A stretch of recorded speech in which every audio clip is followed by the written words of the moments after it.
about 15 seconds or so.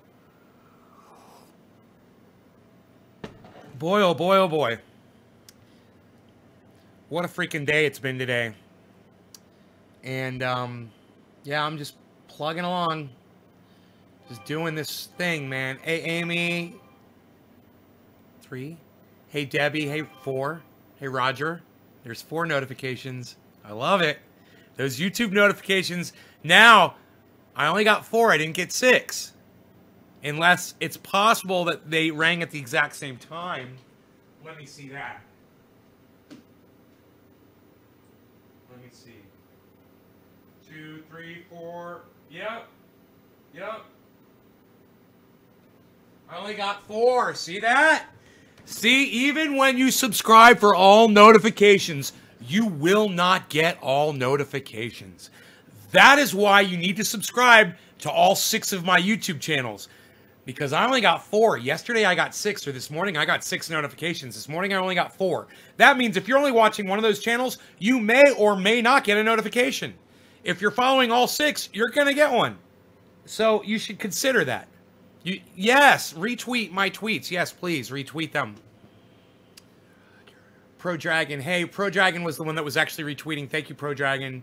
Megsy, Nick, Cat, Nick Brown. My phone blows up when you go live. As it should. It should go crazy. So when you know your phone's going live, you know it's me. All right? You know it's my show. I think I got a brush out here, right? Or did I bring it back? Oh, I think I may have brought it back to the bathroom. Son of a gun. That might be all right. David C. Baker, Cat.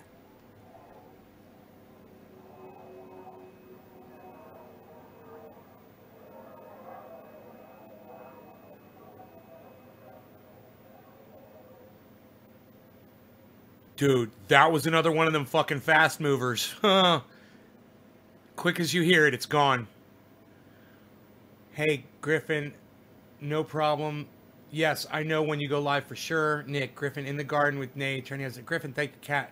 Replying to David. Hi, David. Hey, Sisyphus 20, what's up? Sisyphus 20.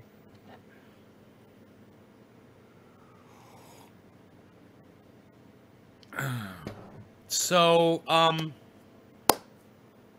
I only get a Facebook alert notification, not from YouTube. Good evening, Trendy, says Nick. Yes. Megsy, well, you should fix that.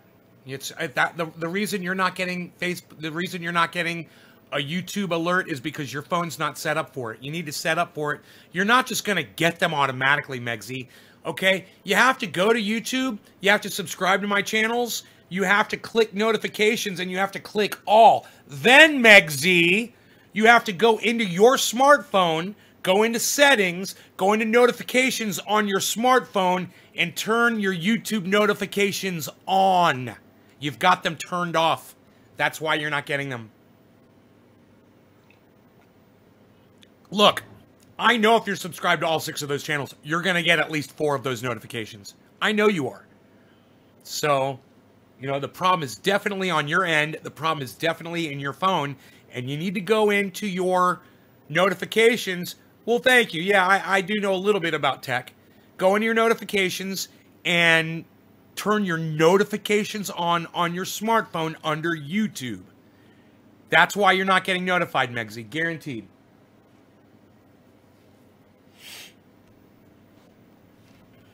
You got all 6, Dave? Really? I only got 4. And I'm following them all first. Oh, huh. I wonder if that was another notification coming through.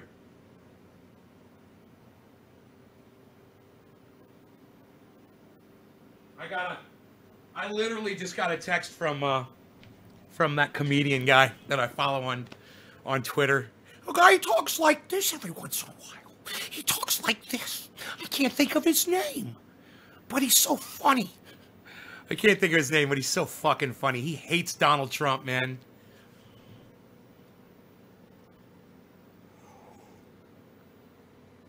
Pro Dragon, excellent. Welcome back.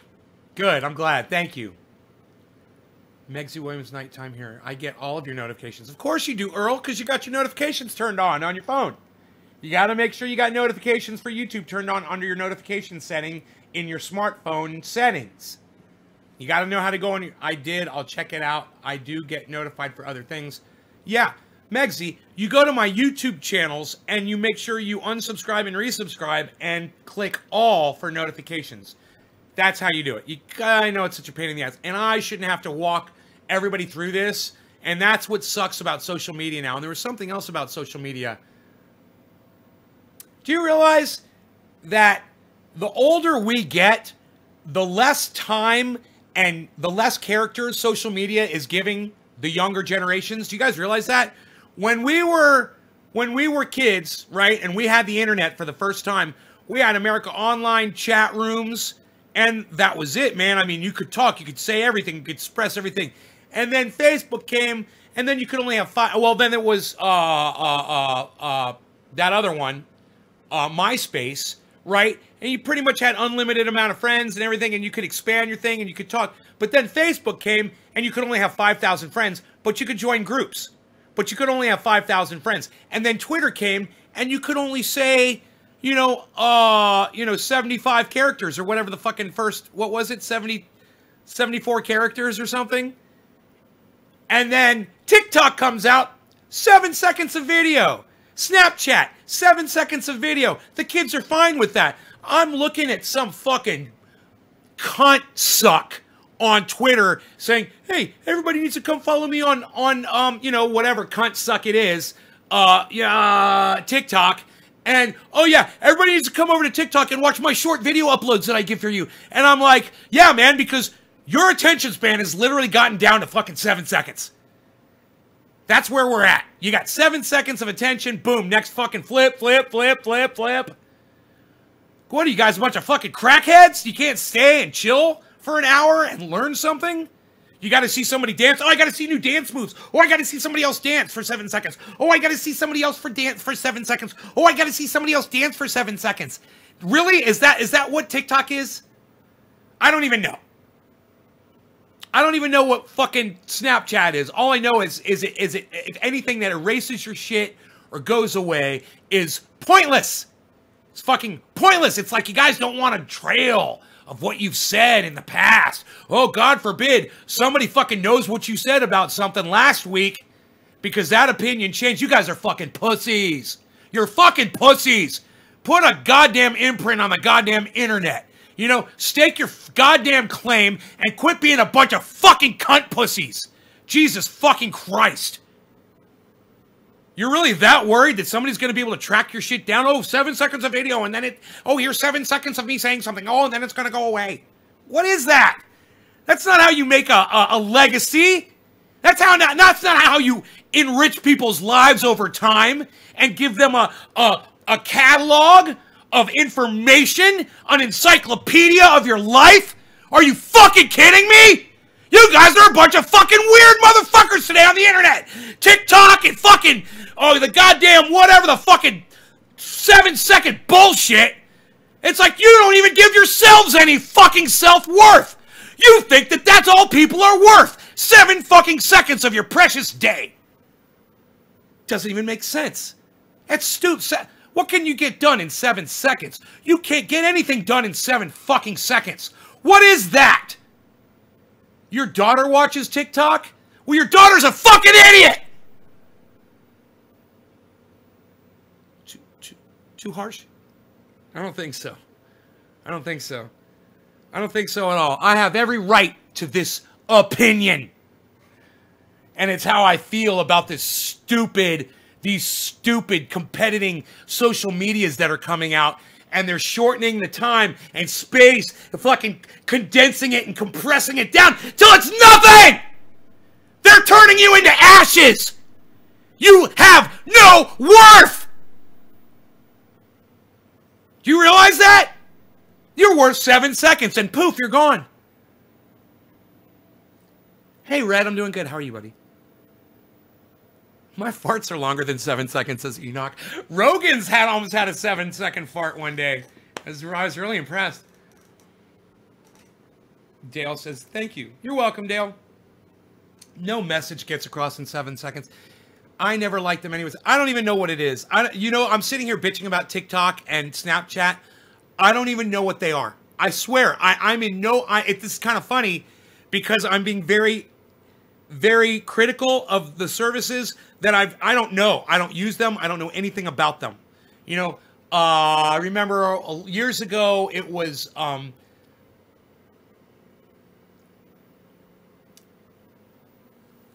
Michigan... I forgot his name, but he was on there with a few of the guys, and I tried to get on there, and I was like, I tried to Snapchat something or whatever, and then it went away, and then I was like, dude, this is bullshit. Are you fucking kidding me? Is this what you guys are wasting your time with? Hey, Bob, top of the hour. It is top of the hour, and I've got this giant fucking dab. It's gonna fucking kill me. Way too big of a dab. Way too big. Here, let's half that. That is just... Psst. That's way too big. That's too much. That's way too much. There we go. Okay. You don't want to overdo it, man. I fucking won't have nothing left for y'all after 5 minutes, you know? Hey, Karen. How's the grow going? Not very good. I don't like to talk about my grow. Fucking roof got blown off and all my tomatoes got... Not all of them, but most of them got frozen. Really hurt the plants, put them into shock, killed a lot of stalks. I'll have to see how much of it grows back, you know. I don't know how resilient the tomato plants really are. Hey, Pamela. Annette, Lane. Annette, please don't come on my live stream and show your cunt to everybody, okay, Annette Lane? Donald Trump lost the 2020 election, so that makes you a fucking liar. Okay, you can't say Trump 2020. You're a fucking liar now. He lost the election. Accept your loss and move the fuck on, okay, Annette, you stupid cunt. Oh, hi, Shelly. How are you? Cheers. Hey, Shelly, I think you do great in Parlor. I recommend you go there.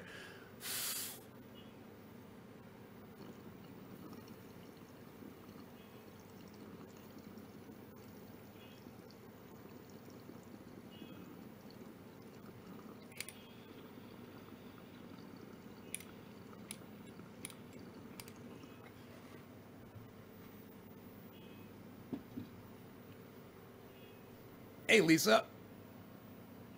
Rip MAGA 2020, right? Right, Sketchy? Agreed.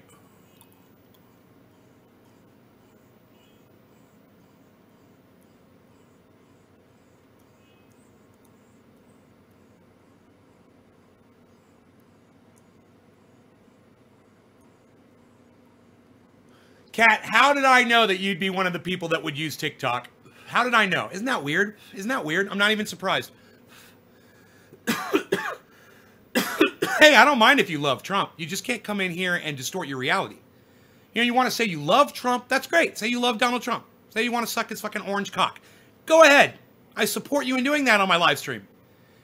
You can't say Trump 2020. He already lost the election. So you're a fucking liar. You're going to get blocked for lying. But you can say that, you know, you love the man. You're going to learn real quick. I'm going to teach you reality on here really fast. You guys will either learn or you will run away with your little fucking tiny dicks between your fucking thick thighs. Guaranteed.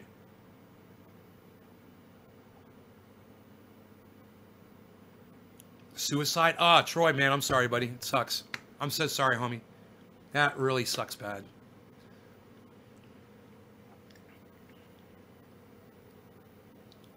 Karen McDonald says TikTok and Snapchat sucks. You know, and I fucking think that the way that Twitter limits us to 140 characters sucks too. It's not enough. It's bullshit. You know, but that's all we're worth. That's our own self-worth. McDonald's and golf again, says Sketchy Peasant. Combs Brian, TikTok is retarded. Enoch 420. Brian Combs, didn't I block you from the live stream? You came in on another channel? We'll see how long you last. That's a good one, son. I'm gonna steal that one. My grandson deleted TikTok, but I seen someone's post and posted it. Oh, you're not on. Good. I'm glad you're. Kat, you just saved your reputation with me. I'm so glad you're not on TikTok.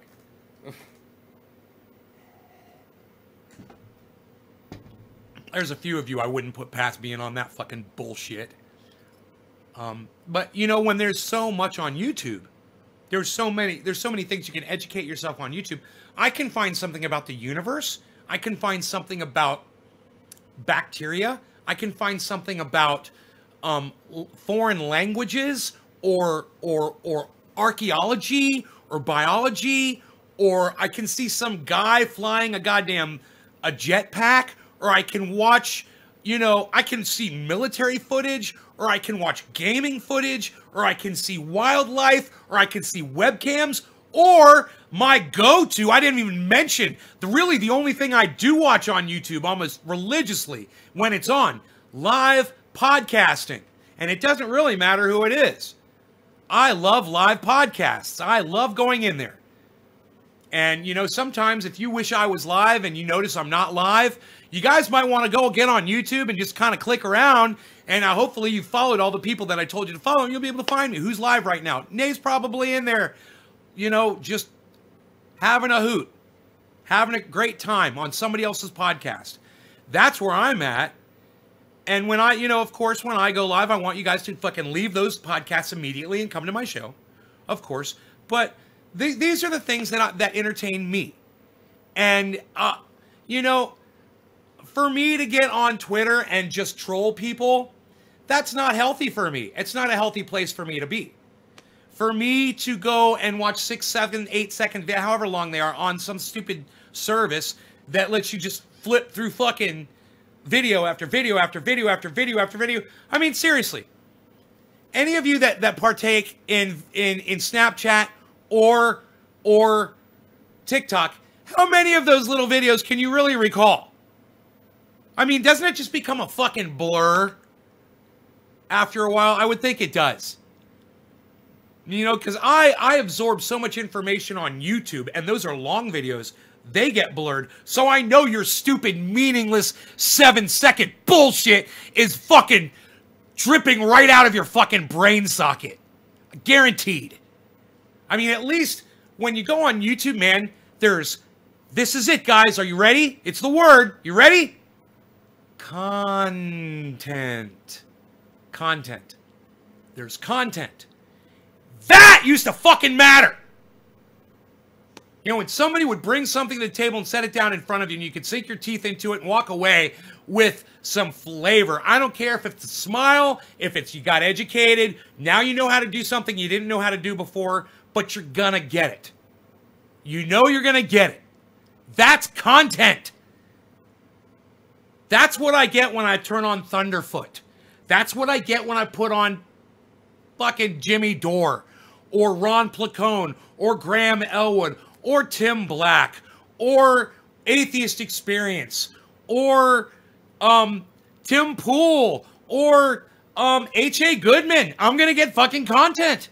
Hey, man, I'm not going to agree with H.A. Goodman's content, but I'm going to have fun. I'm going to laugh. I'm laugh, and I love that guy, and we're going to have a good time, and he loves me, and he's coming here on Thursday, and he's going to be here. Hey, look, it's 4:10. This time on Thursday, 7:10, I should say. This time on Thursday.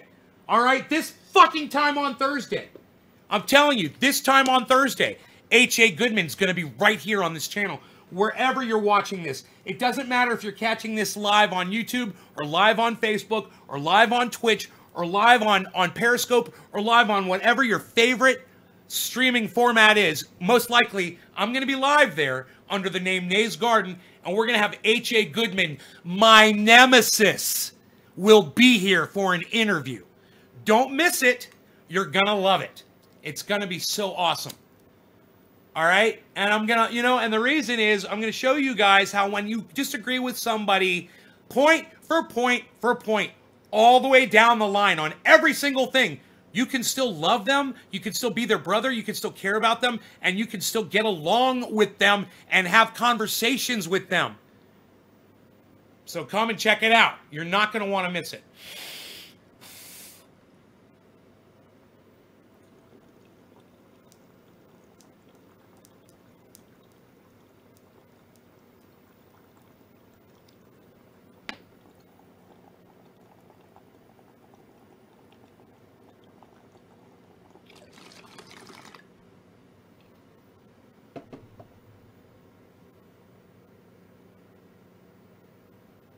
Get me more high than the dab.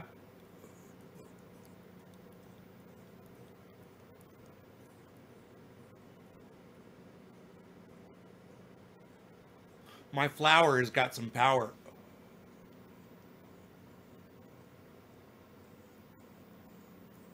Nate's flower's got power.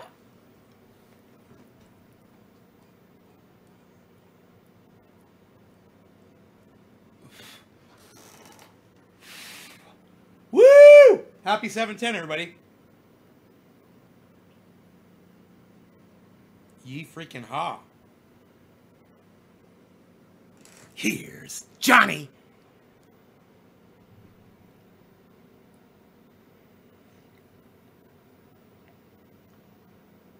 I wonder how many takes they did on the Here's Johnny part. I wonder how many different things he said when he put his head through the door. That'd be so fun to find out.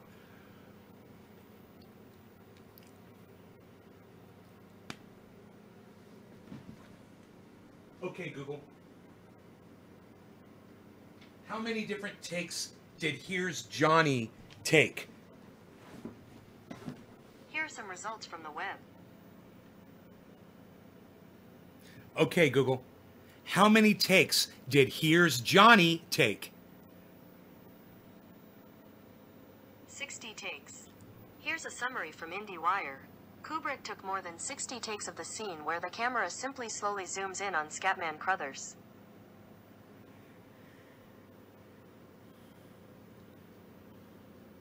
That's not the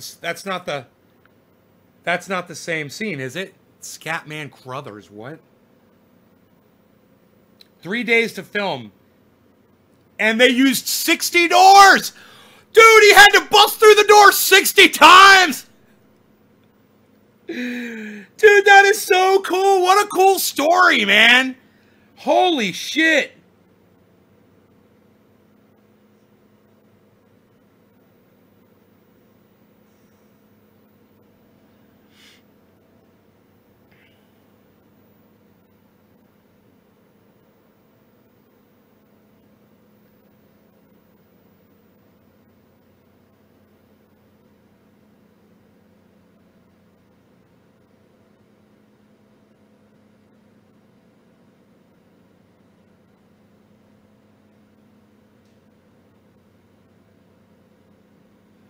Wow, dude, the kid in the movie, The Shining, was told that he was making a drama, was not involved in any of the horror scenes, didn't see any of it, didn't realize it. They didn't tell him that it was a horror movie. And this is amazing because Danny Lloyd was so young, and since it was his first acting job, Stanley Kubrick was highly protective of the child.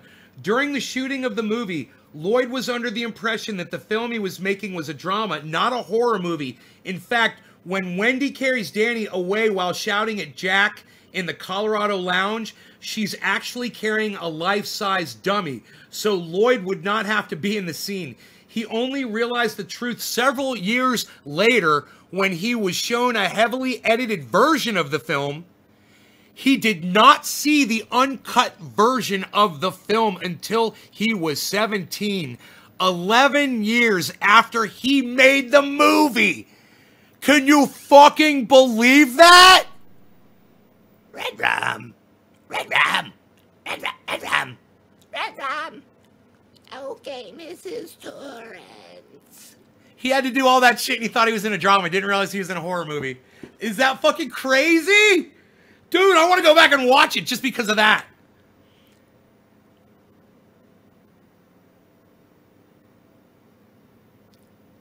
And the part where he's talking to his finger, that he made that, the kid came up with that during his audition. 60 doors in 3 days to do the Here's Johnny scene. For the scene in which Jack breaks down the bathroom door, the props department built a door that could be easily broken. However, Jack Nicholson had worked as a volunteer fire marshal and tore it apart far too easily. The props department were then forced to build a stronger door.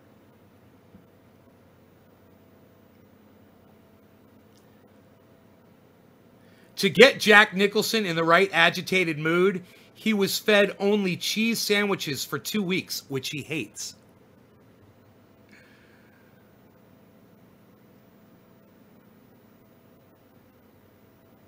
Oh, no, no, man. The actors and actresses in the movie have said that they've felt as if more credit was given to the director than the acting, the cast, and they feel like they were slighted. Dude, the acting was amazing. I'm talking about the child's acting. All of them were amazing. That's terrible that they felt that way. The acting was amazing in that movie.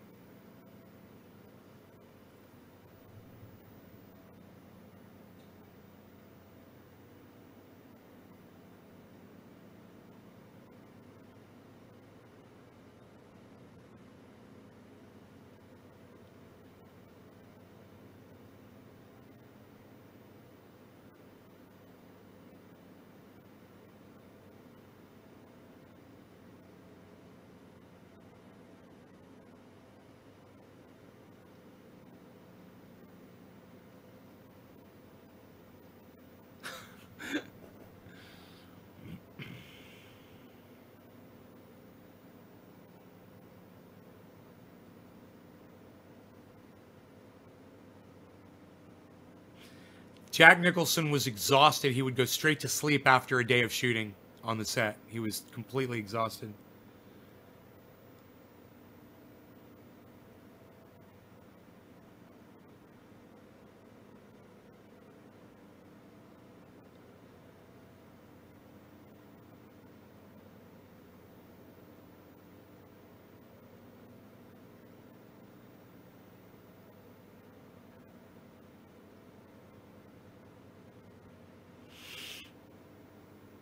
And Shelley Duvall suffered from nervous exhaustion throughout the entire filming,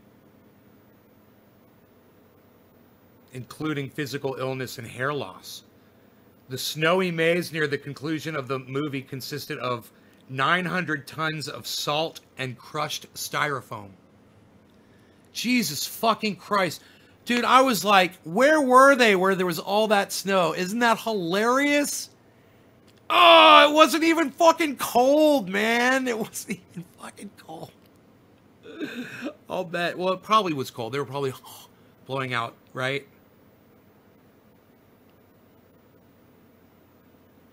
This is amazing. All these facts about the movie.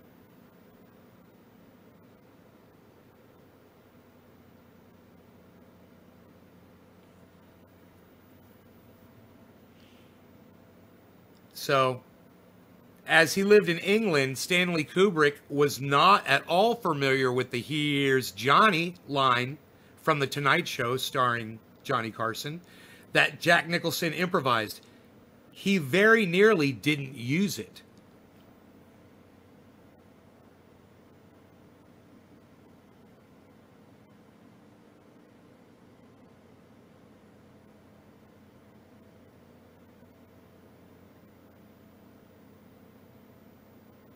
The room they filmed most of the movie in, the lobby of that hotel, took 700,000 watts of light per window to make it look like a snowy day outside. The lounge set caught fire. But fortunately, all the scenes had been completed. The set was rebuilt with a higher ceiling, and the same area was eventually used by Steven Spielberg as the snake-filled Well of the Soul's tomb in Raiders of the Lost Ark 1981. Dude, imagine that. You're in the exact same place in a movie, and you don't realize that in two movies, and you don't realize it's the same fucking room. It's totally different place. Isn't that awesome? Oh, I love it. Oh, God, I love shit like that, man. Great party, isn't it? Yes, it is a great party, Walter Sobchak. Walter Sobchak! Walter Sobchak! Walter Sobchak! Walter Sobchak! I have to hit my tenor notes. You like that? I'm like a fucking tenor. Or I could be a bass. How low can you go? I have to sing very low.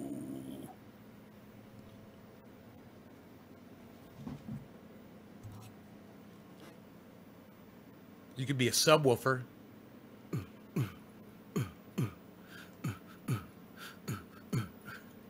The old man said, "Great party, isn't it?" In the movie. I don't remember that line. What movie? What party? You talking about the movie I'm talking about? We're talking about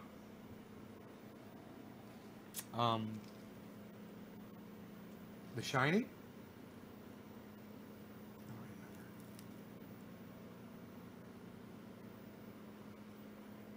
Oh. Oh.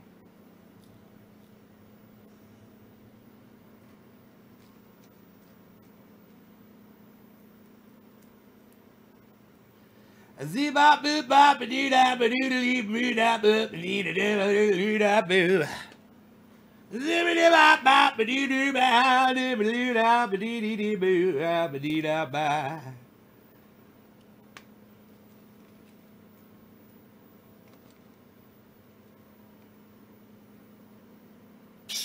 Nobody does those stems in the cannabis anymore, pal. Unreal. Get that out of there. What are you living in the 80s, pal? Nobody even smokes like that anymore. You know, some of you kids don't even remember stems and seeds in your bags. Hey, if you've never bought a bag of cannabis or you've never bought cannabis that had stems and seeds in it, press number 1. I'd love to hear from you. If you're so young that you've only gone to a dispensary or whatever, or the buds are just all, you know, buds, and you've never seen stems and seeds, press number 1. Oh, what, Dave? What? No stems, no seeds? Really? Ever? That's amazing, bro. You young guy, you.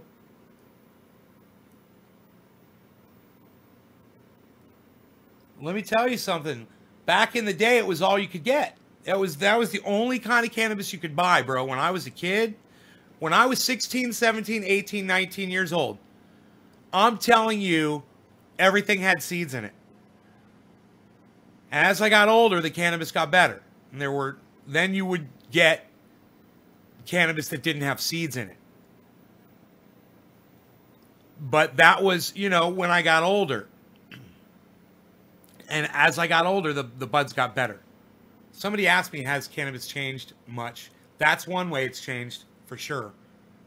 People learned how to keep the seeds out of their buds. They also learned to trim better. Now, I remember when I smoked that purple bud, I remember it still had the leaves on the buds. I remember that. He showed me the purple leaves on the bud.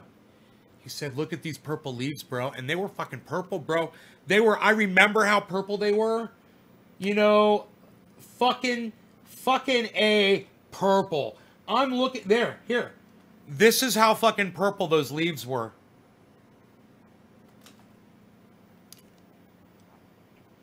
That's how fucking purple, next to the screen lighter. That's how fucking purple. That's how purple the leaves were on that bright green bud. I remember. That shit made me hallucinate. That shit made me throw up. And that shit made me see fucking cows on paintings on the wall that were like fucking, like in the pasture, dude. It was like I was looking at them. It was like 3D. And they were like alive. It was like I was looking through a window out at a pasture of these cows. But I knew I was sitting in the bathroom. I had just thrown up, right? And I was sitting next to the toilet on the floor, and I was facing the wall. And there were these two pictures of, it's like a pasture. And I was watching these cows, and it was like I was looking out a window at them for a while. And he came up to the door and he said, hey bro, are you all right? And I go, yeah, man, I'm fucking hallucinating. He said, what do you see? I said, come in, bro. He opened the door to the bathroom. And I remember he leaned in and I go, dude, those cows are alive. And he goes, bro, come out here, man. That's hilarious. He's laughing. He's like, come out here, man. We're waiting for you. He's like, what, are you freaking out? I was like, I'm freaking out. And let me tell you something. Let me tell you what this was. I was in a band, and we were pretty fucking flashy for where we were, okay? We were a touring rock band, and every few weeks or months or so, we would go play this little dive bar in, I want to say St. Cloud or Kissimmee. I think pretty much St. Cloud, Florida. And when you go down this road, you know, you get off the main highway, which is, you know, like 192 or something out there. And you go down this road, and it goes over railroad tracks, and then it's like, you go over, stop at a light in this little town area, then you keep going, and then it kind of opens up, and then it's rural. And then you go for a mile or two, and then there's like a kind of a sweeping turn, and on the left, there was a bar, and it sat on this giant lot, all by itself, in this little tiny bar, and it was called the Oak Rail Lounge. And we used to fucking play there because my bass player and my guitarist in my band, they lived right down the street from that bar, and they used to go there. So they booked it there. They knew the owners and shit. Well, we would come in that bar, and they treated us like fucking gold when we came in that bar. They loved us. They loved the guitar player and bass player, and the rest of the band was all grandfathered. And we'd come in there, and we'd do our sets, and you know, we were pretty professional. We'd do our thing. I'd sit down at a table. The singer's wife would be there. I'd be sitting with the singer. I'd get a drink. I would always order a Long Island iced tea. I would sit there. I would slam those, go back up on stage, and there was this girl, this blonde-haired girl, and she was beautiful, and I had my eye on her, but I didn't think she was going to be interested in me, you know, because that little thing wasn't there or whatever. And you know, one of the times we played there, there was a guy, a blonde-haired guy, and he came in, and he was friends with her, and I figured it was his girlfriend. You know, and I didn't know, so I didn't push the issue or anything. But on one of the breaks, he came over, and he's like, bro, you rock.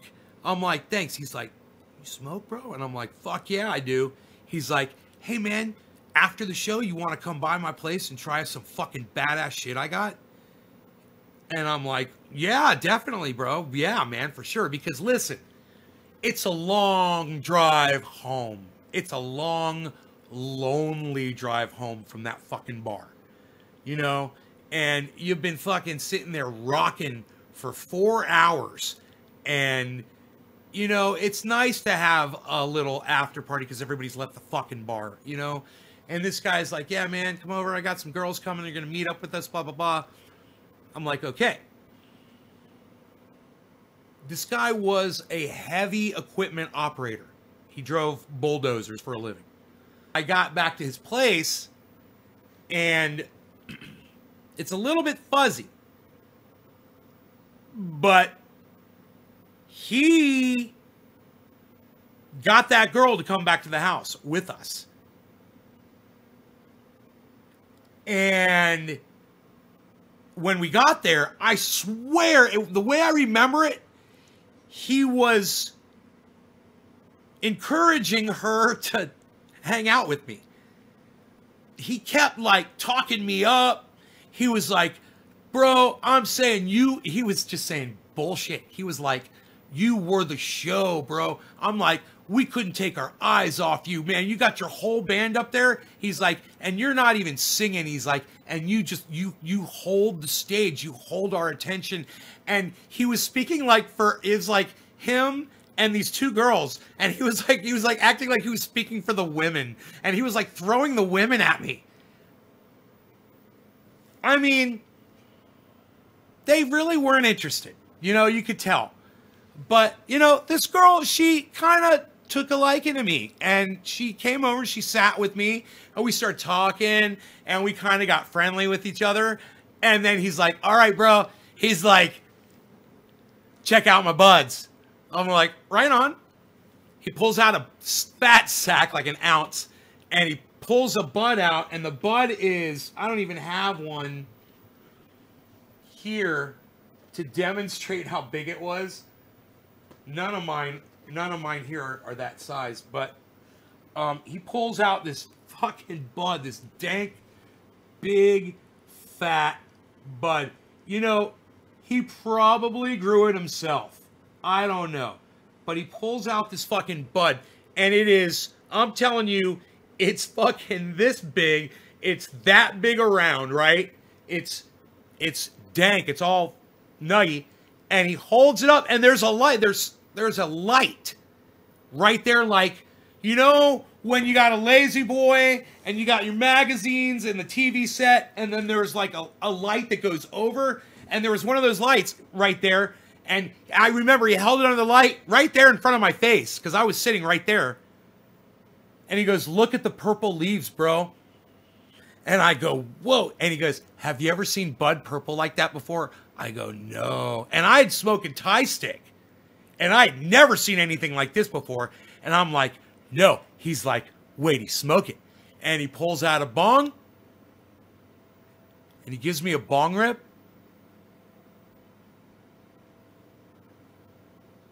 And I had been drinking. You know, I've been drinking Long Island iced teas at the club. And the whole room started fucking spinning. And I got up and I go, bro, where is your bathroom at? And he goes, it's right over there, bro. I was like, okay. And yeah, I thought it was all cool and shit. I went to the bathroom, closed the door behind me. I stood in there I stood up, you know, I stood in there for a minute or two. I was like, I can't believe this shit. I'm going to fucking throw up. And sure enough, I fucking threw up. And the more I threw up, the more I started hallucinating. It was getting more and more into, it wasn't making it get less. Like, you know, when you drink alcohol and you think you're fucking, you think you're kicking some of the alcohol out of your body, and maybe you caught it before all of it got absorbed into your bloodstream, and it might actually just help you. It wasn't doing it. And the bathroom started spinning, man, and everything started spinning. And I sat down on the floor. I remember I sat down on the floor, and I was like, I just wanted to go back out there with the pretty girl. I was like, it's all I want to do. I was like, I just want to recover from this so I could just go back out there and hang out with that girl. He went through so much trouble for me, this guy. He was so cool. He was not that much older than me. You know, I was probably 21 years old, and he was probably like 27 or 28, something like that. You know? And he really liked me, man. He just wanted to hook me up. It was so funny, man. And when I came out, he felt so bad. He's like, you okay, man? Are you okay? I'm like, yeah, man, I'm okay, man. I just need to sit down for a little bit. And then she sat down with me, and she made me feel better. That girl. It was cool. It was a good thing. It was a hell of a memory. And I remember almost all of it, except I want to say the guy's name was Greg. But I don't remember. I'm not sure.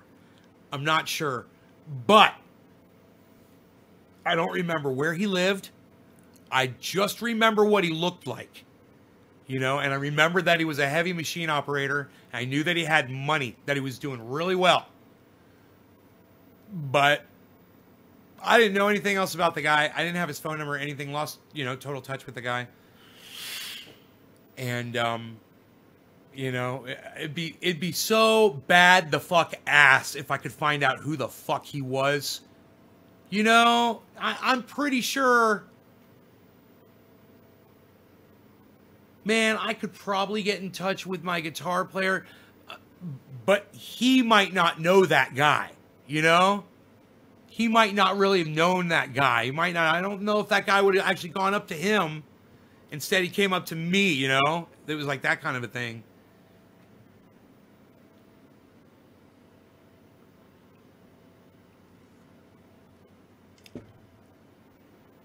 Yeah. And, you know, people are like, hey, man, have you ever thrown up from cannabis? Do you know that people have asked me that before and I say no because I forgot that story? That I did throw up on cannabis. I did throw up from cannabis. But I was drinking Long Island iced teas. Guaranteed, man, that helped a lot. You know?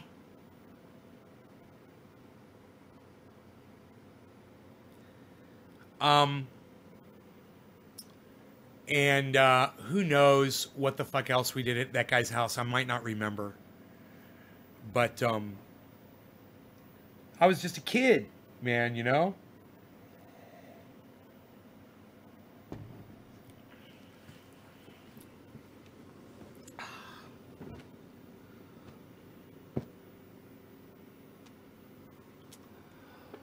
A gentleman never discusses such details, such finer details of the situation. They're always left for the audience to wonder. I wonder. Anybody ever heard that song before? It's an Atheist Experience theme song. It's a little bit Grady. It's a little bit Grady. Did I talk right through 420? I don't know if I did. Much love and respect. Gene.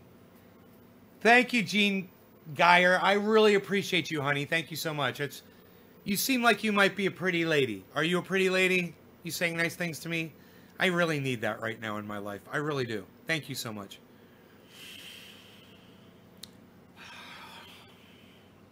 Mitchell Ariz. I've greened out before and an empty stomach don't exactly mix. Oh, Mitchell, I agree, but can we please call it cannabis and not weed? And I'll tell you why. If you want to talk about William Randolph Hearst, the guy who got it banned in 1937, called it the devil's weed and marijuana. These were two terms that he used to get it banned. So when you call it weed or when you call it marijuana, number one, you're using his words. So that's the first thing, but let's get high before we get into it because there's so much more to that. There's so many levels. All right, levels, Jerry, levels! Cyber style, no law regarding cannabis. Cannabisism, tism for all. Cheers, everybody.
Yo, you have someone trying to sell me some off of your live.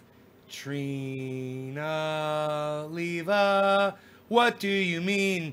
Do you still play any games? I remember when you were playing Battlefield 420 Homestead. Mitchell is also good story. I feel like that was very relatable. And I know just force of habit from years of saying weed lol. Megsy Williams replying to Cat Stoops. I've been there before a few times. Yo, just got caught. Giant dinner. Joseph, I remember when you played Plants vs. Zombies.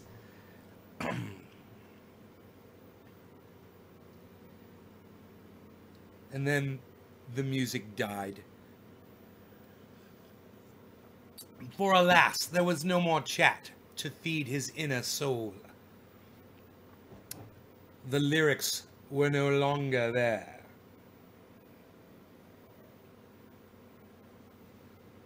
A jack, amberjack, 16-inch. What kind of a was this? A jack, amberjack? Is that what they're called? Nailed it first cast. Stukes, are you in? You're in Tampa, right? You know, Doc is in Tampa too, bro. You guys could get together and chill. I bet you could go get Doc. You could go to his hotel, bro, and get you a steak or a nice salad.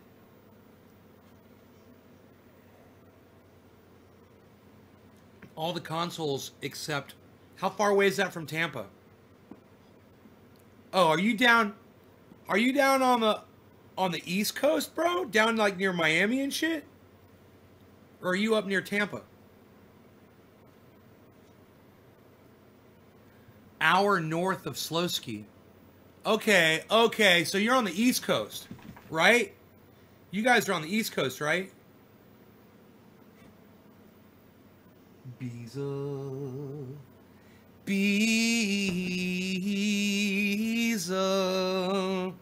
Beezle. Oh, he's my baby Beezle. What's he gonna do? Oh! Smacks his head against the goddamn. Falls over. Beezle. I love bees. Walter Sobchak's in Jacksonville. Stukes is near Vero Beach. Yeah. All right. I gotcha. You guys don't want me to sing your stuff. Damon Faulkner says, evening, everyone. Hey. He says, sorry, I didn't mean to interrupt. You're not interrupting anything. We're talking about nothing right now. I'm getting higher, though. It's quarter of the hour. Cannabism, tisms for all. Can I keep up with my own smoke schedule? I think not. You guys notice that? I can't even keep up with my own smoke schedule anymore. I just get so high. Aw, bobblehead. Why you bobbling, Beezle? Why you bobbling? Do I gotta let you out, buddy? How long we been live for? Almost an hour. Hey, let me let him out really quick on a leash, really fast. All right, guys, and then we shall resume this. Okay? What do you say? You say we shall resume? You want me to pull up somebody else's podcast? Here, I will pull up somebody else. I'm sure somebody is live. It's a weekday, right? Say a weekday? Yes, it is. So let's see who's live right now. We have got live right now. Oh, I tell you what. I'll play you H.A. Goodman's latest video, and then you guys can listen to the, he's coming on the show. Ladies and gentlemen, it's not hyperbole. It is no longer hyperbole to say that media, most media, is an extension of the Democratic Party. Oh, now, okay. No, it's not hyperbole. Trump see, pushes back he starts with a fact. That's true. That's true. Case. Very few outlets, Breitbart is one of them, take the vantage point, or at least explore the vantage point, of supporters of President Trump. The vast majority of media disregards any allegation of irregularities or possible misconduct or criminal behavior or cheating. After spending 4 years obsessing over whether Michael Cohen visited Prague because the Steele dossier, the most discredited, now infamous Steele dossier, stated that Michael Cohen went to Prague. That was obviously fabricated. The entire Steele dossier was bogus, nonsense, a hoax. And the media not only fell for it, but they obsessed over it and tried to legitimize all the lies and all the deceit in a document that was literally purchased by Clinton as opposition research that Comey, Strzok, McCabe, Clapper, Brennan utilized, and that media elevated as an example of, or as evidence of Trump working with Russia. That was nonsense. Here you have Trump campaign pushes back on media reports of changed Pennsylvania case. So Breitbart, Newsmax, there are many examples in media, or many companies in media that are going to take or look at or explore the vantage point presented by Rudy Giuliani or President Trump or Kayleigh McEnany or Ronna McDaniel or Dan Bongino or Donald Trump Jr. or 73 million Americans who voted for President Trump and who were extremely happy on election night when he was crushing Biden. Trump campaign pushes back on media reports of changed Pennsylvania case. The Washington Post, once again in the past 3 weeks, reported 2 stories that were false. One was that the whistleblower Richard Hopkins retracted his claims. This is categorically false. Richard Hopkins, in his own words, stated he did not retract any claims, and yet they still kept the headline. So the Nicholas Sandmann settlement, when they lost that didn't force them to change their ways. They still kept the headline. Now they're saying that, well, President Trump's key legal claim has been disregarded. They're now retreating, and they're not going to continue with certain claims. Rudy Giuliani has stated that it's 100% false. Get this channel to 200,000 subs. Tell all your friends about this channel. Hit subscribe right now. Subscribe to the newsletter on hagoodman.com. You can read my writing there in The Hill, The Huffington Post, Salon, The Jerusalem Post, The Roanoke Times, a whole bunch of places. You can see my debates with Richard Spencer and with Jordan Sather, and with people that I vehemently disagree with, and people whose views I feel to be dangerous and just horrendous. So I actually debate those people, because in this world, ideas are important. It's not just public relations. So definitely hit subscribe to this channel. Get it to 200,000 subs. Go to my website, hagoodman.com, and subscribe to the newsletter right now. But you can see the Trump campaign pushed back Sunday night against reports by the Washington Post and others that it had dropped a major part of its case challenging the election results in Pennsylvania. The Post's John Swain and Elise Viebeck reported that the Trump campaign was abandoning the claim that election authorities invalidated over 600,000 votes by barring Trump election observers from watching the count.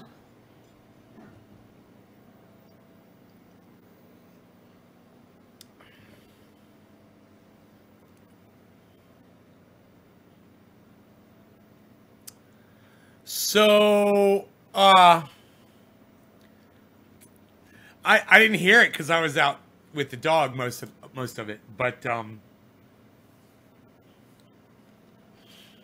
his case is starting to fall apart. But when the way he says it, he makes it sound as if they're getting more and more evidence. Isn't it crazy? It's like 400 affidavits.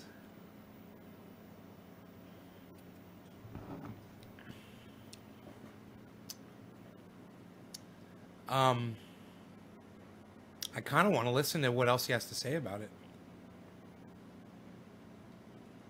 That left a much smaller part of the case, namely that Democratic-run counties allowed voters to cure problems with their mail-in ballots, while Republican counties following rules laid down by state legislatures did not. But Trump campaign legal advisor Janet Ellis, who appeared on Breitbart News Sunday on SiriusXM Patriot 125, shortly after the Post story came out, disputed its claims. Joel Pollak, note to Washington Post, Janet Ellis of the Trump campaign says this report is inaccurate. Fake news. She told Breitbart News Sunday that the authors appear to have missed paragraphs 142 and 150. Jason Miller, they also missed paragraph 4. Washington Post just making stuff up today. Joel Pollak, note to Washington Post. Okay, so Rudy Giuliani. Do not use a certain law firm. They are WAPO activists and falsely wrote that we changed our case in Pennsylvania. They didn't read 420 paragraphs Newfoundland. No 132 law to regarding 150 cannabis. to Cannabis repeat all is the for all. Cyber allegations. style. Cheers, everybody. So, they Thank didn't you read for being paragraphs patient with me. 132 to 150, which repeat all the allegations of the 680,777 mail-in votes, which are deliberately concealed from inspectors. Rudy Giuliani. The only thing that would have surprised me is if Philly didn't cheat on a big scale in the 2020 election. It would have been the first time they missed such an opportunity. Wake up to reality. Then you have Tim Murtaugh. The story is completely erroneous. So the Washington Post says Trump campaign scraps major part of its lawsuit challenging Pennsylvania election results. And then Tim Murtaugh, the story is completely erroneous. Our lawsuit in Pennsylvania absolutely still makes an issue of the 682,479 mail-in absentee ballots that were counted in secret. To write that we had scrapped that argument requires not reading the amended complaint. Politico published a Republicans similar were there story, watching. triggering a similar response. Republicans were there watching. Now, he doesn't want to talk about that. Again. So then, Giuliani said, "I imagine this guy has a reading deficit." This is a journalist in Politico. He didn't read paragraphs 132 to 150 of the amended complaint. All right, so this is just, okay, what's the purpose of this? The purpose is the following. Look, the Daily Beast wrote an unethical, inaccurate hit piece on me. I could have sued the Daily Beast. I decided not to just because I was the biggest Bernie Sanders booster on the internet, according to the Huffington Post. The unofficial scribe of Sanders' most hardcore voters, according to the Washington Post. And at that time, I was on the left. And I wanted the Daily Beast to help support support Bernie Sanders. I wanted people to support Bernie Sanders at that time. The entire media machine was against Bernie Sanders. What they did to Bernie Sanders, they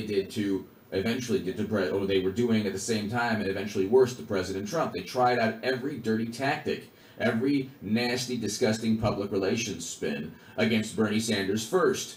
And what took place was the left is okay with that. So Bernie Sanders was cheated. I know that a lot of people are tired of me bringing him up, but it's very relevant. All 73 million Trump supporters should like either write a song or some kind of the fact that Bernie Sanders was cheated in 2016 and Debbie Wasserman Schultz was forced to resign in disgrace, that should be front and center in the minds of every Trump supporter. I voted for President Trump. I've been supporting President Trump for 2 years. I understand, the vantage point from a bird's eye view. It's not, the media didn't just go after President Trump. They went after Bernie Sanders because he was too far to the left of what they like. But there's actually a great many things that Bernie 2016 and President Trump agree with, or that I thought Bernie Sanders agreed with. President Trump is really the only anti-war president we've had in recent memory. He's reversed U.S. foreign policy, so much so that people are now on the left bragging and boasting that they deceived the president. Media and foreign policy officials have said, oh yeah, we deceived the president. There are actually more soldiers in Syria than he thinks. He ordered the removal of Americans from that region. He ordered the removal of Americans from Iraq. He ended the war in Afghanistan. He paved the way for removal in Iraq, and he ended the war in Afghanistan and began the removal of our presence in those regions. That's why the Lincoln Project doesn't want President Trump. It's been working against President Trump. But I wrote in the Federalist, read the article on my website, why Bernie Sanders supporters should vote or would vote for President Trump. The reason, ladies and gentlemen, that I harp on this is because the media is a public relations machine.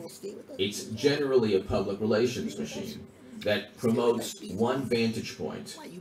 Now, before Bernie Sanders just accepted the fact he was cheated, and before he basically in a gutless and cowardly way went along with the Russian hacking and the Russia hoax that was perpetuated by a Steele dossier, by a meeting, a discussion with Alexander Downer and George Papadopoulos, where Papadopoulos was set up and framed, high to moderate confidence assessments so beautiful. from the Anodi report that actually comes with warranty disclaimers, as does the DHS report. And when John Brennan stated, when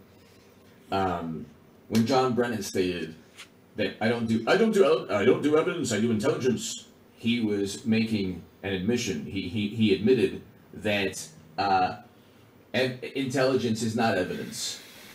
So when they say, oh well, Trump's legal claims, oh he's removing this challenge of 860,000 voter want to give him a bath. votes It being helps him with counted. his ear. He's given up on that. They're trying to let the world. They're trying to convince and deceive people and manipulate the public into thinking that Trump's on a bunch the of ropes, triage he oil can't in his possibly ear. win, when the reverse is true.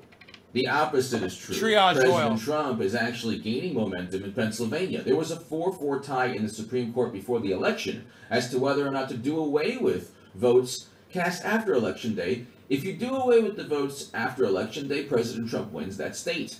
Because guess what? There are a great many votes without ballots without a postmark. And they were told to segregate ballots after Election Day. So we have no idea if they segregated the ballots. And furthermore, President Trump was up by around close to 700,000 votes, or up 650,000 votes. And they miraculously came back. And almost certainly a good percentage of those votes were votes received after Election Day. So you have a situation, and President Trump is barely losing in Pennsylvania, barely losing in Georgia, and in Pennsylvania, where did the votes come from? We have two whistleblowers in Pennsylvania that say that postal carriers were told to backdate ballots, and those are sworn affidavits. We have 400 sworn affidavits signed under penalty of perjury. One rebuttal as well. They didn't count the votes received after Election Day. Well, how on earth do you know that? They didn't segregate the ballots. So how on earth can you make that claim? Almost certainly votes were counted after the votes were counted the votes that were counted that helped Biden were votes that came after Election Day. That's how they made up the 600,000 vote deficit. And then Biden was on his way to losing that state because of the fracking comments. So none of it makes sense politically. None of it makes sense in terms of a statistical or numbers viewpoint. These are all statistical anomalies that make no sense when it comes to early voting. Early voting in Georgia showed Republicans up. So where'd the votes come from? According to TargetSmart, early voting according to TargetSmart showed Republicans up in Georgia, in Arizona, in Texas. So where'd the votes come from for Democrats to come back? Republicans gained what? It might be up to like around 12 House seats now. 12 House seats. They're within less than 10 to take back, around 10 to take back the Senate. I would take that back the House. And man, it's almost as if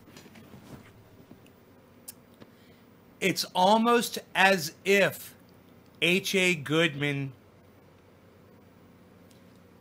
thinks that there's a way, a magic way, with all the data and all the information, there's a way to tell who's going to win an election before the election.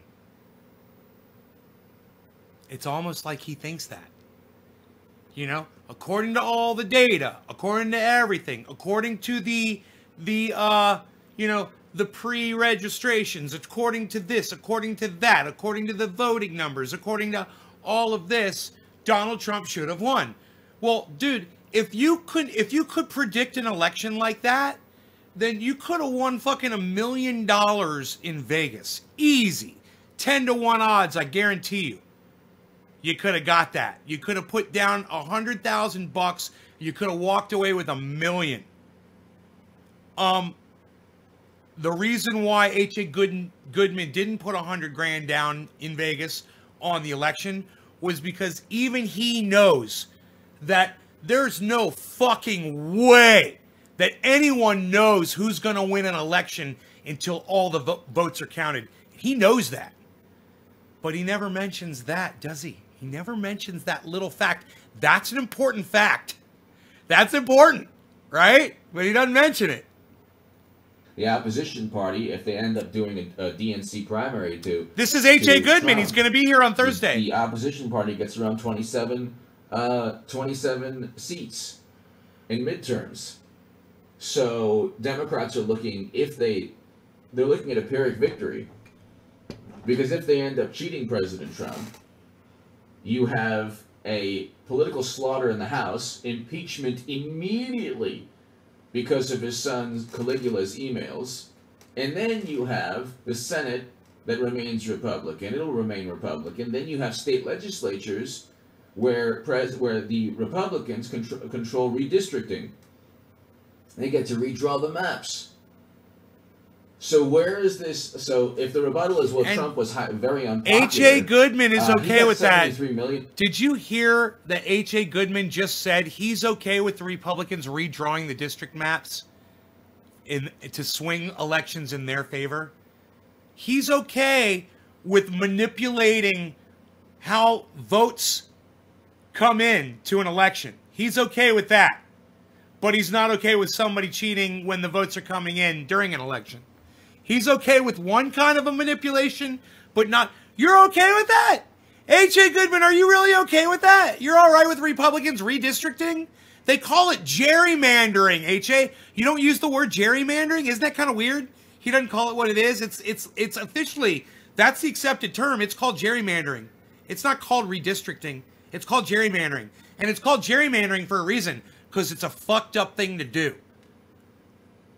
Do a little research on gerrymandering, you know? This is H.A. Goodman. He's going to be here this Thursday at 4 o'clock Pacific. This time, if you come in this time on Thursday, you might be too late. Because he's only really got an hour with us, so that's what he said. Americans gained... He's a busy guy. Seats in the House, kept the Senate, flipped the state legislature, kept all the state legislatures, and won Ohio and Pennsylvania. Won Ohio on his way to winning Pennsylvania. Won Ohio and Florida, and did better than any Republican among non-white voters. Had a greater percentage of black voters, African American black voters, Latino voters. It's the best of both worlds for someone like me, you know. It's the best of both worlds. We get to see Donald Trump lose the election. We get to see Joe Biden come in and have no power. It's the best of both worlds for someone like me. You know, I get to keep my guns. I get to keep my fucking riches coming in. You know, he's not going to be able to do much to corporations, guaranteed, because the Republicans won't let him. Watch.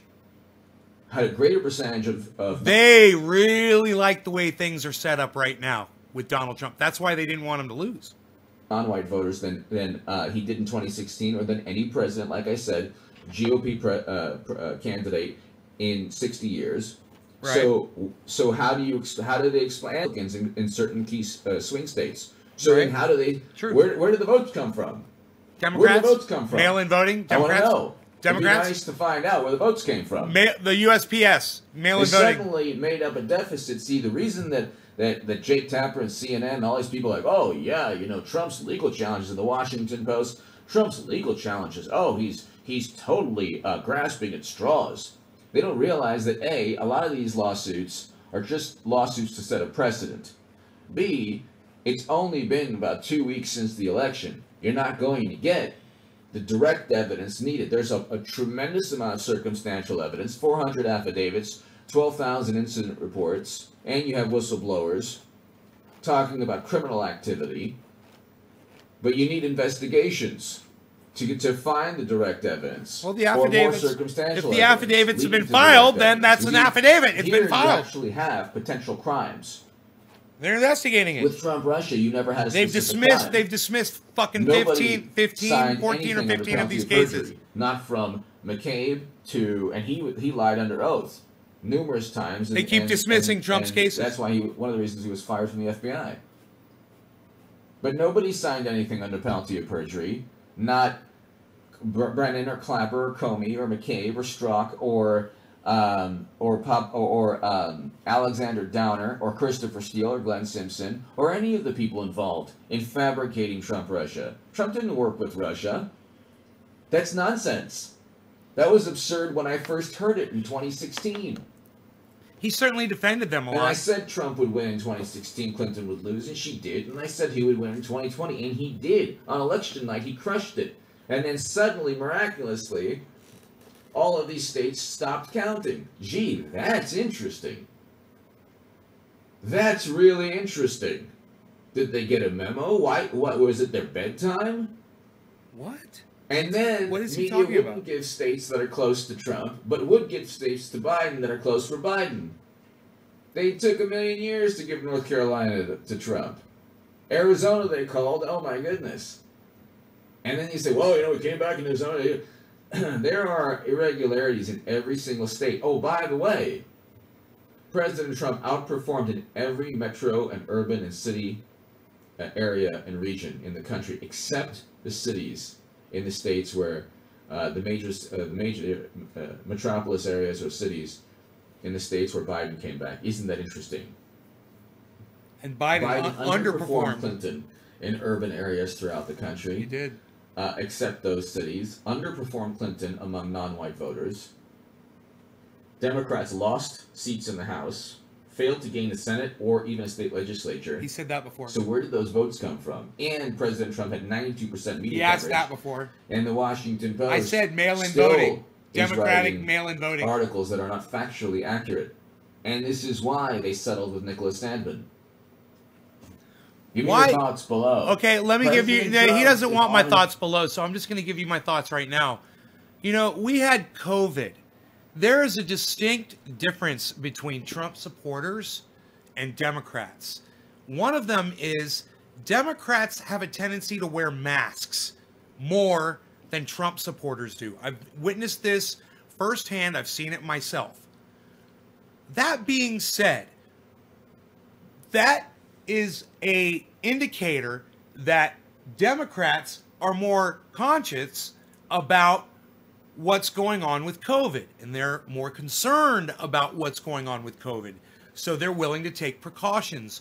A big precaution you could take to avoid getting COVID is to mail in a ballot instead of going to a voting booth and standing in line with a bunch of people that could very well not be wearing masks and not give a fuck whether you catch COVID or not. Right? That answers his question. He doesn't want to look at the fact that we had COVID, that people didn't want to go. Democrats weren't willing to go risk their lives to go pull a lever, but they were definitely willing to drop something in the mail, and they did. And those votes got counted second, not as they came in. His way. Look, it's an uphill battle, an uphill climb. President Trump is on his way to regaining what was taken from him. Give me your thoughts below. Be here tonight at 9 p.m. Pacific tonight for the live stream. Thank you so very much. In 4 hours, he's going live. Do not argue with this Very man. few outlets. Breitbart is one of them. Listen. Take the vantage point. Listen. Or at least explore the vantage point. Here's the thing. You can't argue with H.A. Goodman, okay? He's going to bring nothing but facts to his audience, and his audience knows that that's factual stuff that they can go look up.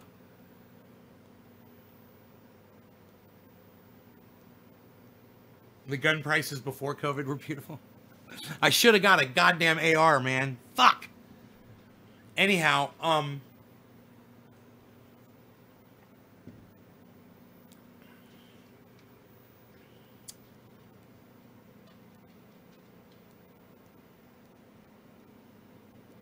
when you go over and you support H.A. Goodman, listen to what he says, because almost everything he says is factual, except for Trump won the election. He does say that. He says it all the time. He says, I predicted Trump won the election, so I was right. Trump won the election on election night. That's what he says, on election night. He says, but they kept counting votes. Then I explain, COVID. But no, he doesn't take that, I guess, as a... But anyway, it's COVID, it's COVID, it's COVID, it's COVID. Of supporters of President Trump. The vast majority of media disregards any allegation of irregularities or possible misconduct or criminal behavior. Right, and I'm going to explain that too. Yes, H.A. Goodman is factually correct. Again, the media ignores all of these things that would help Donald Trump because Donald Trump just spent the last 4 years attacking the media. Now you want their help, H.A. Goodman? Well, you're not going to get it. That's what happens when you're rude and you're evil and you're mean and you're racist and you're disgusting and you're despicable. And then you want the same people that you've been lying about and saying horrible things about and threatening them with legislation and locking up the press, you know, and putting them in little fucking corrals and getting your fucking entire rally, your audience mad at them and saying horrible fucking awful things. Oh, now you want their help. Oh, now I need your, oh guys, yo media, I need your help with this election. Will you help? No. And that's why, H.A. Goodman, why don't you know this? Don't you know this, H.A. Goodman? Maybe he should watch this episode that I'm doing right now. Or cheating. After spending 4 years obsessing over whether Michael Cohen visited Prague because the Steele dossier, the most discredited, now infamous Steele dossier, right, stated that Michael Cohen went to Prague. That right. was obviously fabricated. Right. The entire Steele dossier was bogus, right. Nonsense, right. A hoax. Correct. And the media not only fell for it, they did, but they obsessed over it and tried to legitimize all the lies and all the deceit in a document that was literally purchased by Clinton as opposition research that Comey, Strzok, McCabe, Clapper, Brennan utilized. True. And that media... Facts. He's giving you facts. Elevated as an example this of is H.A. Goodman. Evidence he of speaks Trump the working with truth Russia. most that of the was time. Nonsense. Here you have Trump campaign pushes back on media reports of changed Pennsylvania case. So Breitbart, Newsmax, there are many examples in media or many companies in media that are going to take or look at or explore the vantage point presented by Rudy Giuliani or President Trump. Or right. So look at the title of this video. We're literally talking about Newsmax, which is all Newsmax is a media station that tries to figure out ways to agree with everything that Donald Trump says is true.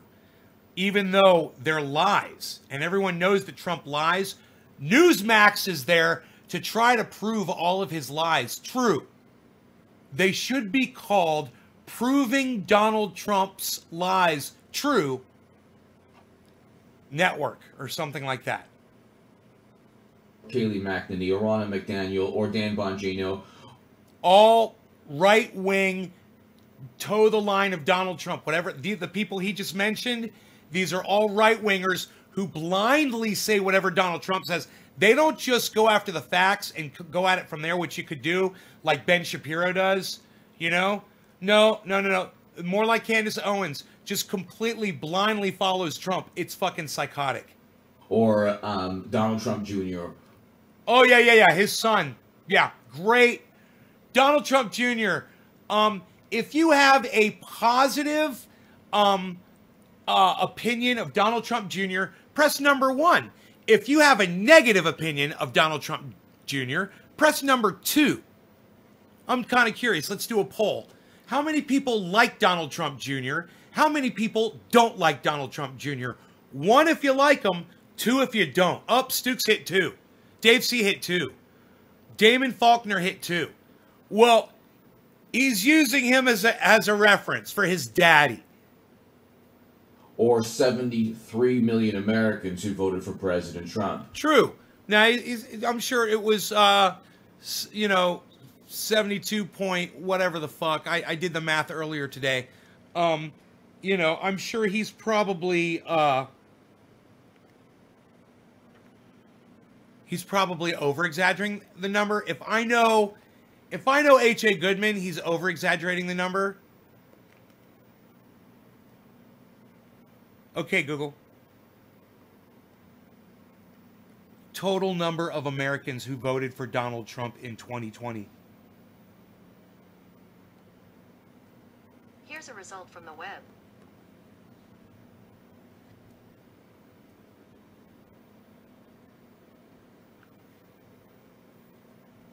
Jesus fucking Christ, this phone.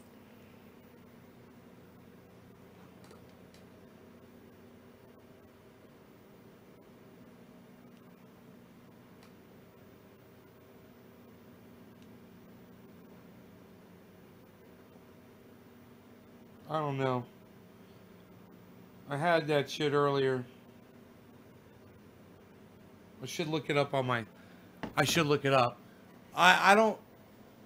Now you're just what am I over-exaggerating? Max Salas, what am I over-exaggerating?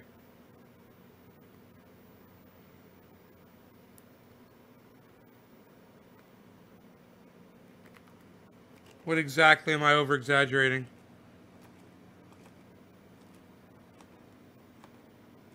Do tell. I can't wait to hear. Oh, you're not going to tell me? Oh, great. Yeah. All right. Thanks for the feedback, bro. Agree to disagree?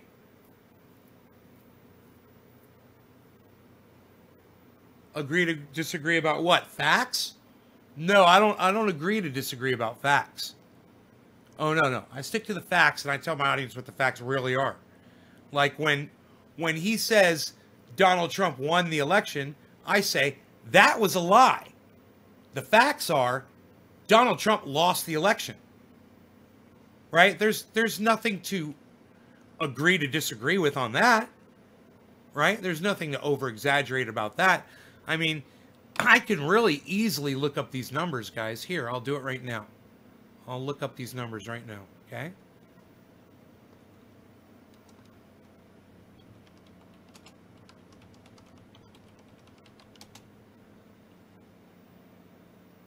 Okay. Let's see what we come up with here. Just get the number here. Okay, here we go. Oh, no, he's right. He is correct. He is under exaggerating. I will give him credit. It is 73.17 million votes. 73.1747996. So, my bad. H.A. Goodman he's not rounding up. He's actually rounding down. He's not even saying there's another 174,796 votes. But I'm giving you the actual number. There you go. And who were extremely happy on election night when he was crushing Biden. Trump campaign pushes back on media reports of changed Pennsylvania case. The Washington Post, once again in the past 3 weeks, reported 2 stories that were false. One was that the whistleblower Richard Hop. Dude, on the first night of the election, of the Clinton-Trump election, did we know who won at that point? Or did it was it the next day that we found out when they counted all the votes? Does anybody know?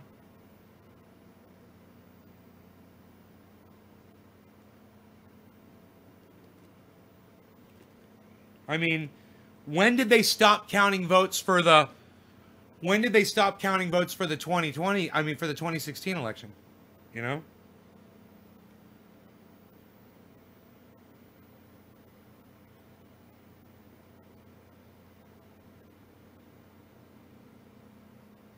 Oh, Marcus Stokic, thank you so much. I do appreciate that. Thank you.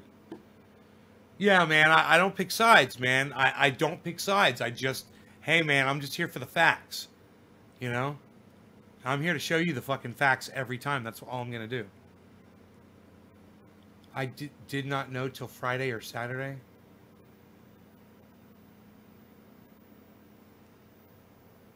What? I went.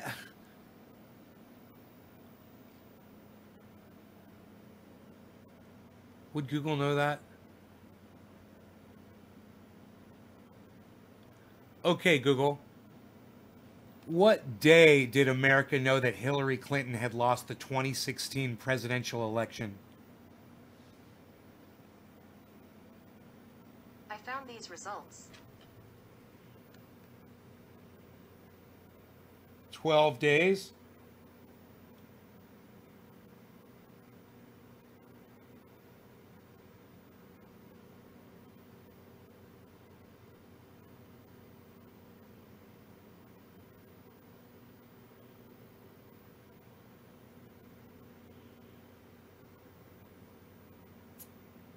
Huh. I don't know.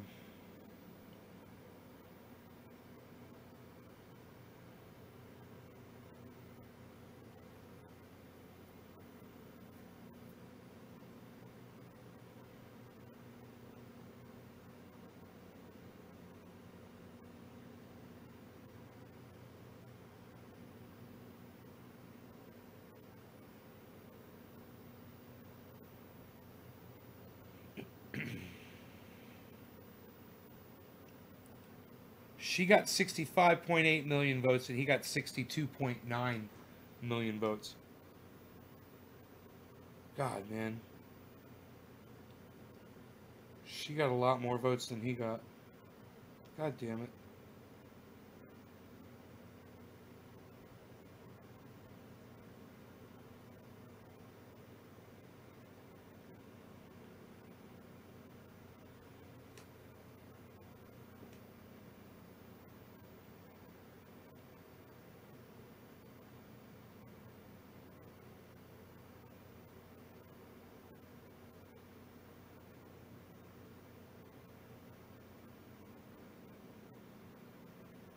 She got 2.87 million more votes than Trump did.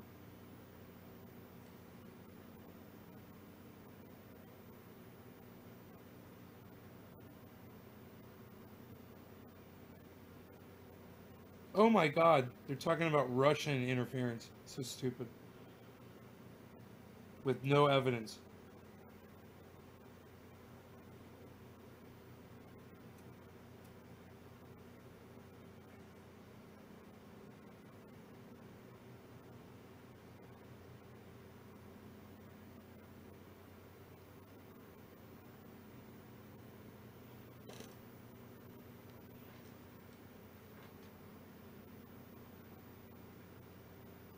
On the eve of the vote,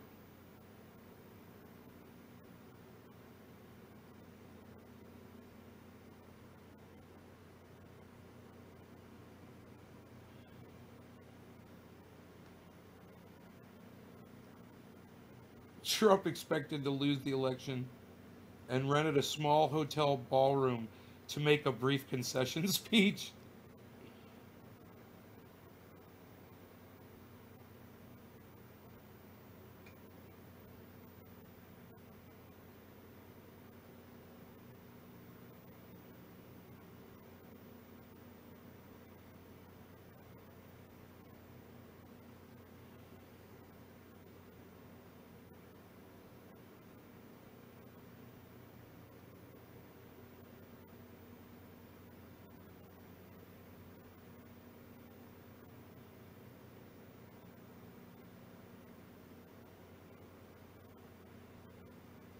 By late Tuesday night,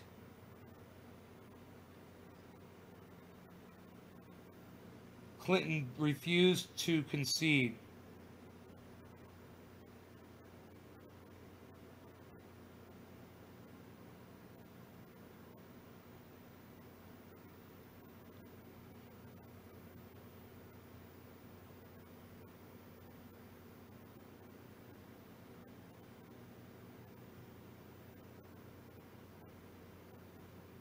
She called early Wednesday morning to concede defeat.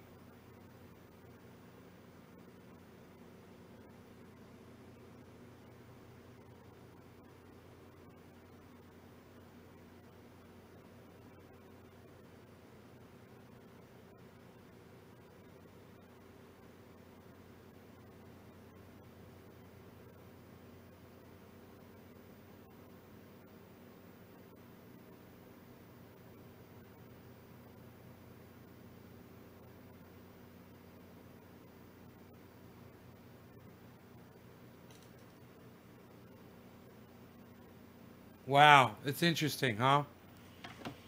History.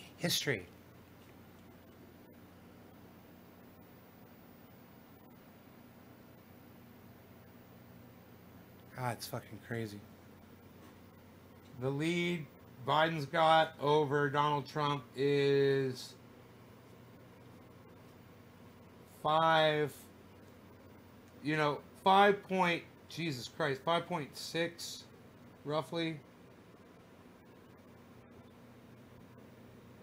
Yeah, 5.6 million. It's no longer 5.1 million, 5.6 million. Yeah, it's interesting. Hopkins retracted his claims. This is categorically false. Richard Hopkins, in his own words, stated he did not retract any claims, and yet they still kept the headline. So the Nicholas They're reporting that on CNN, bro. Sandman settlement, when they lost that didn't force them to change their ways. They still kept the headline. Now they're saying that, well, President Trump's key legal claim has been disregarded. They're now retreating, and they're not going to continue with certain claims. Rudy Giuliani has stated that it's 100% false. Get this channel to 200,000 subs. I love how he throws that in there. Get this channel to 200,000. How many subs does he have? 153,000. He wants it to 200. God, man, he's asking a lot. He don't give a fuck. No shit, right? Oh, I so enjoy our time together. What is it? Fucking 5:30 at night, and it feels like midnight to me. Isn't that weird? It's dark outside, man. Why is it fucking dark outside? At 5:30 at night. Psst, nobody says it's dark at 5:30 at night anymore, pal. Unreal. You guys are fantastic. Check out my friend Ron Placone and his website, ronplacone.com, and his other website, lucyandron.com. You will be fantastic people for doing it. Let him know that I let you know that. Go to his podcasts on YouTube. Ron Placone, Ron Placone, Ron Placone, Ron Placone, Ron Placone. On all forms, sources, and sorts of social media. All right, guys. Thanks so much. I'll see you on the next show. It might be tonight. It might be tomorrow. But thank you for tuning in to the garden. NaysGarden.com. NaysGarden.com. Why won't my Roxa do third gear? Why won't my Roxa do third gear? Why won't my Roxa stay in third gear? What is wrong with third gear? Unreal, pal.